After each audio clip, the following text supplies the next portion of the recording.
Hi, my name's Adrian with Way of Nature UK. I'm a guide, and I wanted to share a little bit about a question that keeps on coming up quite regularly for people who are potentially looking to come on a program or a retreat with us. And it tends to be around a fear or the unknown part about camping.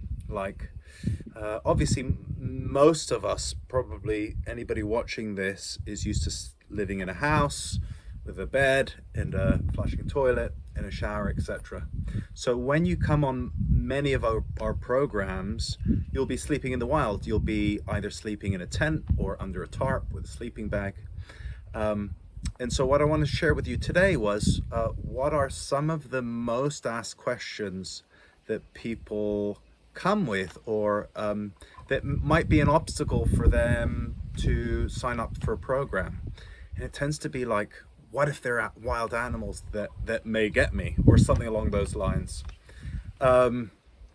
Where we run our programs, which at the moment is in the UK, so Scotland, England, Wales, and Italy primarily right now, really there are very few animals that can get you, and they're going to be much more scared of you than you are of them. Also, what happens is that either you're camping all together as a group, or on your solo, you're going to be spending time in a circle of about, I don't know, maybe about 18 meters in diameter. And you're going to be moving around, making noise, especially when you arrive. If there are any animals there, they're likely to take off and probably not come back until you leave. And there are very few dangerous animals, especially in the UK. Maybe there's the adder, a form of snake, but again, it's very likely to take off if it hears your footsteps coming. In Italy, we do have wild boar. They're a little bit protective of their young, but especially that's the case in the spring, and we tend to run programs in Italy over the summer and the autumn. Another thing that comes up for people is, and I should say actually with wild boar, again, they scarper like crazy when they hear humans. It's very, very rare that you'll find yourself in between a mother and her young.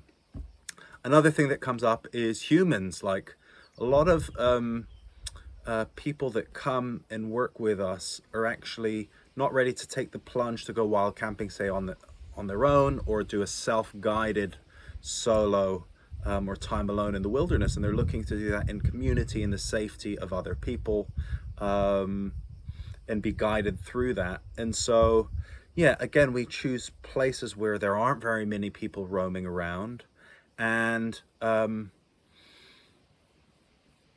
people are also part of the environment and the landscape. Like every so often we might have a mushroom forager who passes by, or depending on where your solo spot is, you might see somebody hiking or walking their dog way in the distance. But again, that's part of the natural environment and landscape, and we've been guiding solos a long time, and we have never had any issues. In fact, people have been very respectful anytime, in the very unlikely case that they will bump into you while you're camping alone.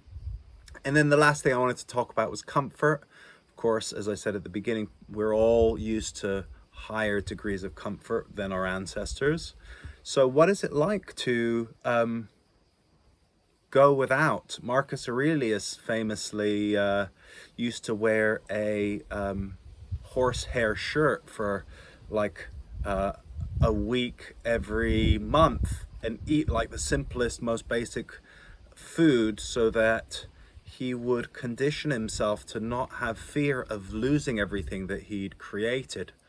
So the same a little bit goes for us. What is it like to go without your phone, your comfy bed, your favorite pillow, your sofa, and really luxuriate in the wilds of nature and allow her to hold you?